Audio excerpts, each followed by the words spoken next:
Nalgonda clock tower సెంటర్లో ప్రత్యక్షమైన యముడు, చిత్రగుప్తుడు. షాక్ కి గురి అయిన వాహనదారులు. హెల్మెట్ లేని ప్రయాణం. యముడితో సన్నిహితం.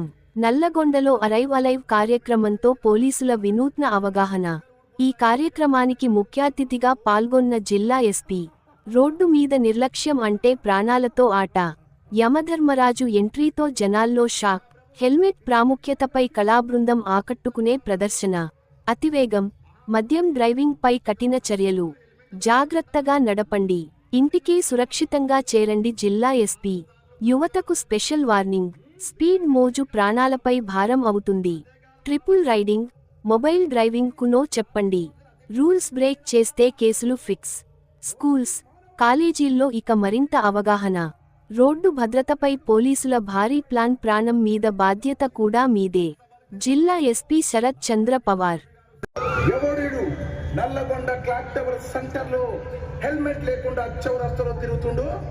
మహాప్రభు ఇతరు నల్లగొండకే అందగాని అనుకొని హెల్మెట్ పెట్టకుండా తిరుగుతున్నాడు. హెల్మెట్ ధరించిన తన నెత్తి పైన వెంట్రుకలు ఊడిపోతాయని చెప్పి అడ్డగిడ్డగా తిరుగుతున్నాడు మహాప్రభు.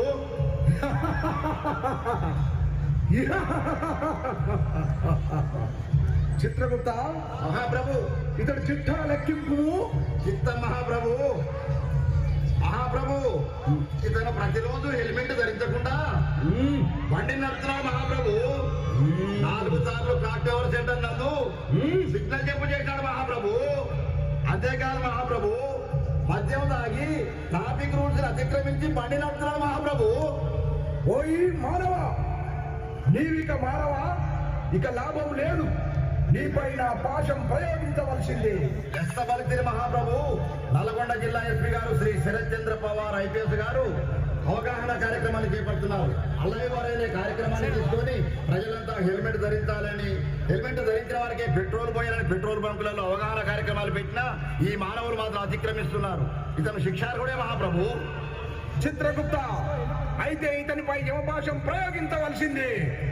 క్షమించు మహాప్రభు, ఈ రోజు నుండి మందు దాగి బండి నడపను, హెల్మెట్ లేని బండి నడపను మహాప్రభు. క్షమించండి స్వామి. ఇంటి దగ్గర నా పిల్లలు, ముసలి అత్త మామ, నా కుటుంబం అంతా తన మీదే ఆధారపడి బ్రతుకుతున్నాం ప్రభు.